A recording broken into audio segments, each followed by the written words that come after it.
People fear the ocean, and with good reason. We know little of what lies beneath the waves. Ironically, some discoveries, instead of calming us with knowledge, actually adds more to the terror. Today we're going to be looking at 10 terrifying discoveries made in the deep ocean. Make sure you stay tuned until number 1. That discovery should serve as a warning to us all. With all that said and done, let's begin, shall we? Number 10. The Islands of Gondwana. Earth once had a supercontinent called Gondwana. During an international effort to map the Perth Abyssal Plain in the Indian Ocean, scientists located 2 submerged islands 1 mile below the surface. Almost as big as Tasmania, they were the microcontinents that connected India and Australia before the 2 divorced. Researchers only became aware that there were microcontinents beneath them when the common basalt rocks they were expecting to find turned out to be continental stones with fossils. The Gondwana pieces that once glued continents together became islands when the Indian and Australian coasts moved further apart. When fully studied, these microcontinents will change established beliefs about how plate tectonics broke apart the pieces that became India, Australia, and Antarctica. Now, you might be asking, what's so terrifying about a couple of submerged islands? Well, the Earth kinda has a habit of shifting things around once it gets bored of the current land layout. These islands were submerged due to violent movements of the Earth's crust, giving rise to the world as we know it today. The thing is, this relic from the past will be our inevitable future. If that isn't terrifying, then I really don't know what is. Number 9. The real Kraken. The Kraken is a terrifying creature of legend that sailors in the past greatly feared, and rightfully so. According to old stories, the Kraken has the capability of sinking entire ships by wrapping its long tentacles around them. And then as the ship capsized, it feasted leisurely on the drowning sailors. Like with all legends, this has a basis of truth around it, and the creature behind the legend, although hasn't sunk in any ship yet, still has the potential to do so. Experts all agree that the Kraken of legend stem from 2 massive animals of the deep, the giant squid and the colossal squid. Both animals are absolutely massive, with some specimens measured at an outstanding 45 feet long and easily big enough to capsize a small boat if they felt like it. The thing is, scientists think they can still grow bigger, much bigger. As these magnificent animals are deep-sea dwellers, they are seldom seen in the wild. The few specimens that made it to the ocean surface are thought to be juveniles as well. In their native deep-sea habitat, no one really knows how big they can get. If there is one thing that would indicate how big they can be, just imagine this. They regularly duke it out with sperm whales and blue whales, 2 of the largest animals of the sea. Whale specimens have been observed covered with scars that were unmistakably from a squid's tentacle. A really, really big squid. So that kind of puts it into perspective. Number 8. The remnants of a dead star. A long time ago in a galaxy far, far away, a star exploded and pieces ended up in the Pacific Ocean. It wasn't just an old twinkle that went poof, but rather a catastrophic Type 2 supernova. Mammoth stars that go supernova eject iron-60 during their violent deaths. German researchers were drilling in the Pacific when they found the element with an interesting twist. It was observed in the remains of a magnetic bacteria. The iron-60 arrived 2.7 million years ago and rained down over the course of 800,000 years. The bacteria, which had magnetic crystals inside of them, apparently snacked on the stellar iron. Their fossilized remains still contain the iron-60, which is too young for Earth. That is how researchers knew its origins to be extraterrestrial, most likely from a supernova explosion within 50 light-years of the Sun. Any ancient iron-60 that originated on Earth is long gone. Now think about this. If alien bacteria made its way to Earth before, what's stopping them from coming again? Supernovas have been exploding all around us for millions of years. What if they bring some form of alien life that wipes us all out like one of those cheap movies? Number 7. Prehistoric sharks. Sharks have always been classified as primitive animals. Animals that have been designed by nature so efficiently that they haven't felt the need to change much in millions of years. But sharks, who are already terrifying today, looked much different, more alien-like than they are today. And believe it or not, such a primitive shark still exists in the bottom of the deepest oceans. We've talked about it before, but meet them again. Meet the goblin shark. Almost everything about the goblin shark reflects the harshness of the dark underworld it calls home. With nutrients so hard to come by in the deep sea, energy savings have meant cutbacks in the beauty department. The creature's muscles are flabby, its skeleton is mushy, and its skin is nothing more than a thin, transparent sheath, low in both collagen and pigment. But no feature contributes to the goblin's ghoulish appearance more than its pair of extendable jaws. The assumption has been that the strange fish compensate for poor swimming ability with exceptionally far reach. If you can't keep up with your prey, why not engulf it before it makes a getaway? But those suspicions weren't confirmed until 2008, when divers with Japanese broadcast company NHK managed to film a goblin shark alive in its natural habitat for the very first time.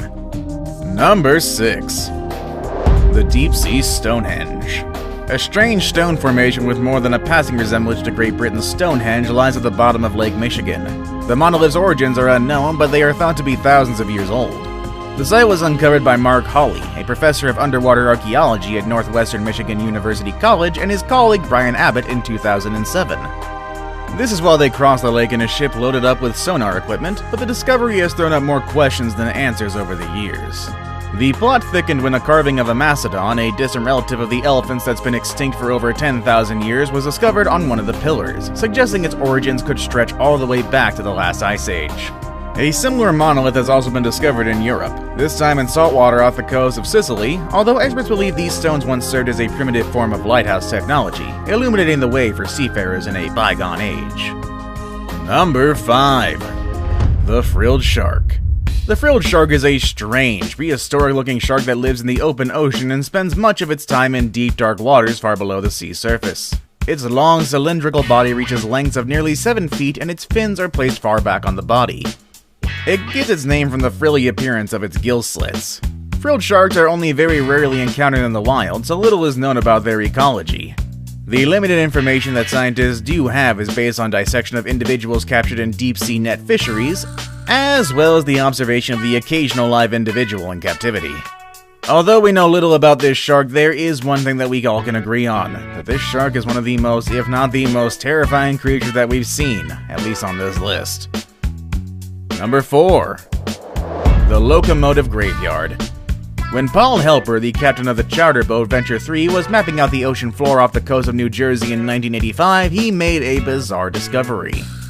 Sat perfectly upright on the seabed, around 90 feet down, were 2 rare locomotives. Subsequent dives revealed the trains to be Planet Class 222T models, some of the oldest steam trains ever built in the United States. But how they ended up at the bottom of the sea is anybody's guess, really.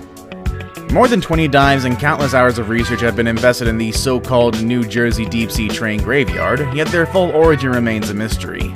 There have been countless theories on this very subject, the most likely explanation being that they blew off a transportation ship during a storm. But since there's no record of them being lost, this idea has to be filed under speculation, and possibly aliens for now. Number 3. The Sarcastic Fringe Head. Many people haven't heard of the sarcastic fringe head. Located off the Pacific coast of North America, these fish are usually less than 10 inches long. And at first glance, they're not much to look at. But don't be too quick to judge. These guys are fascinating once they actually open up. Other fish tend to avoid them, and not because they only respond sarcastically all the time. The defining personality traits of these fish is that they are aggressively territorial. They fight off anything that comes too close, no matter the size of the intruder. They have sharp needle-like teeth that they can use to attack their targets, and they don't tend to back down from a fight. Many divers have reported being harassed by a grumpy fringe head after getting too close to its home. Thankfully, their small size means they're not a threat to humans, so long as you don't poke your fingers where they don't belong. The great part about these fish, though, is how they fight. Once one of them decides an animal has gotten too close, it'll warn them by opening its mouth as wide as possible. Suddenly, this little brown fish gets much more interesting. They have gaping mouths, much like the gaping mouth of a predator. I'm gonna pause here and just let that sink in. Yes, fish with predator mouths. That's how terrifying these fish are. Anyways, their mouths are only for show, as they mostly use it to scare off other fish. But honestly, who wouldn't be scared of this? Now it's time for the day's best pick. And today we're going to look at an animal that was discovered in the deep ocean, but it might as well have come from the farthest reaches of space by the way it looks. Number 2. The giant mutant wolffish. When images of a mutant wolffish caught off the coast of Japan started making the rounds this week, panic ensued. But much like a fictional Godzilla, this fish is actually nothing to be worried about. For starters, it's not as big as it looks. Remember last year's giant mantis shrimp? Just like in that photo, what you're seeing here is the result of forced perspective. By bringing the fish closer to the camera lens, fisherman Hiroshi Hirosaka is creating an optical illusion. This is the same reason trees appear to grow out of subjects' heads in family photos, and Frodo Baggins looks so small in Peter Jackson's Lord of the Rings trilogy. All that said and done, this catch is still a very impressive one. Both fish average about 3 feet in length but can get bigger. What Hirasaga has landed is a very old and very healthy specimen. If you look hard and long enough, there's always a few that manage to survive long enough to achieve these large sizes. I saved the best for last, but first, I have a quick challenge that takes only 5 seconds to complete. If you can leave a like and subscribe within the next 5 seconds, you'll get 10 years of amazing luck. Just try it, it really works. Number 1. Entire cities underwater. Atlantis isn't the only forgotten civilization buried many leagues under the sea. The remains of at least a dozen lost cities rest eerily at the bottom of the ocean near places like Greece, Japan, and India. The sunken palace of Cleopatra is one of the most fabled underwater remnants of the ancient world. It was cast into the sea when an earthquake and a tsunami hit Alexandria, Egypt more than 1400 years ago. And one of the most spectacular and shockingly intact submerged civilizations is Xichang, also called the Lion City, at the bottom of China's Qingdao Lake. However, this one isn't ancient. In fact, it was purposely flooded in 1959 to make room for a dam and an adjoining hydroelectric station. Mind you, this was after the city's inhabitants were relocated, thankfully. These cities serve as a grim reminder that the megacities that we live in right now can and will be underwater in the future. That thought really does send shivers down my spine, though. Which underwater discovery terrified you the most? Let us know in the comment section below. Want to watch more videos about amazing discoveries? Click on any of the videos you see on the screen. As always, everybody, thank you all for watching, and I will see you all next time. Later, everybody.